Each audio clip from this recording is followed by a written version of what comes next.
দাড়ি কাটো শুক্রবারে, প্রেম করো তিনটা, তুমি অনেক চালাক, তোমার কথায় মেয়ে রাজি হয়ে যায়, মেয়েরা বুঝতেই পারে না, একসাথে 4টা সিম চালাও। তোমার মতো চতুর মানুষ কি পৃথিবীতে আছে? তুমি তো তুমি মেয়ের বড় বোনের সাথেও প্রেম করো, মেয়ের সাথেও প্রেম করো, দুই বোনই বুঝতে পারে না, দুই বোনে মনে করো দুজনের সাথে করে, কিন্তু তুমি একজন। তোমার মতো চালাক কি পৃথিবীতে আছে? তোমার মতো বহু চালাক আমরা দেখছি। আর তুমি কিসের চালাক? তোমাকে একজনের সাথে পরিচয় করাই দেয়। ওর নাম ছিল ফেরাউন। ওর নাম ছিল কি? ফেরাউন। ও বলছে ফাকালা আনা রাব্বুকুমুল আ'লা। ও বলছে শোনো,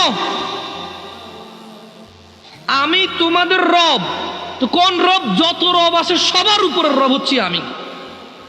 আমার চাইতে বড় উপরের রব আর তোমাদের নাই।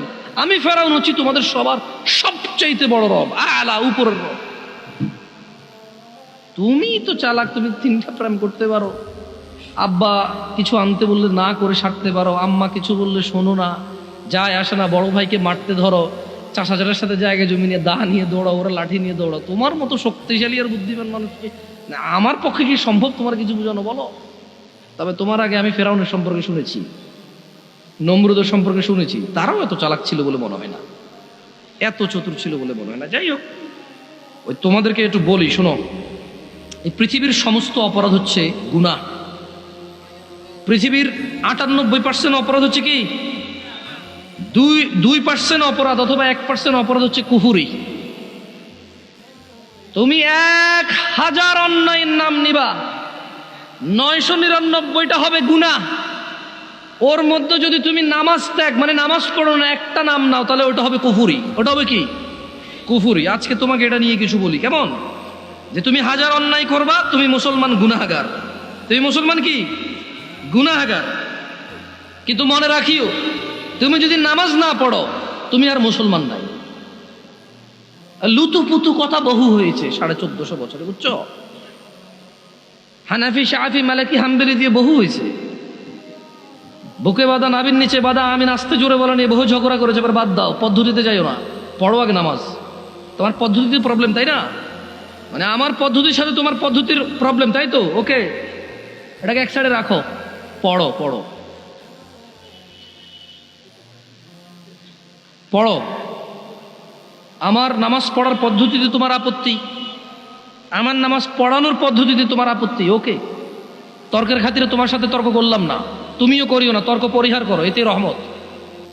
তোমাদের পূর্বে কি কোনো যুবক ছিল এই পৃথিবীতে? তোমরাই তো জানো না। তোমাদের মতো শক্তিধর, বুদ্ধিমান, স্মার্ট কি আর মানুষ এই পৃথিবীতে বসবাস করে? তোমরা নোয়াখালীর মানুষ, তোমরা বুদ্ধিমান, চালাক, সব মানুষ বোকা। তোমরা কথা বলবে না, বলবে কি? তোমাদের মতো বুদ্ধিমান আর মানুষ আছে, টাকা খরচ করে হুজুরে নেয়, নিজেরা করছো, তোমরা বলতে দিচ্ছ না। তোমাদের চালাকি ভাই আমার বুঝে গেছে। তোমরা যে কত চালাক চতুর, এটা আমার বুঝে আসছে, 10 মিনিট আমার বুঝে চলে আসে। যাই হোক, আল্লাহ তাআলা বলেছেন ইয়াউমা লা ইয়ানফাউ মালুন ওয়ালা বানুন, যেদিন ধন সম্পদ, সন্তান সন্ততি কাজে আসবে না, ইল্লা মান আতাল্লাহা বিকলবিন সালিম, সেদিন উপকৃত হবে শুধু ওই অন্তর যে বিশুদ্ধ, যে পরিষ্কার পরিচ্ছন্ন, আল্লাহর কাছে একটা সুন্দর পবিত্র অন্তর নিয়ে যে যাবে, সে উপকৃত হবে। ধন সম্পদ, সন্তান সন্ততি কাজে আসবে না। কার 10টা ছেলে আর কার 10টা বাড়ি আছে, এগুলো কোনো কাজে আসবে না। শুধু যার অন্তর বিশুদ্ধ, সে কাজে আসবে। আর তুমি এবারে বাপরে বাপ, তোমার আগে মানে যাও, তোমার কিছু বললাম না, তুমি তোমার মতো শিয়ানা মানুষ পৃথিবীতে আছে নাকি?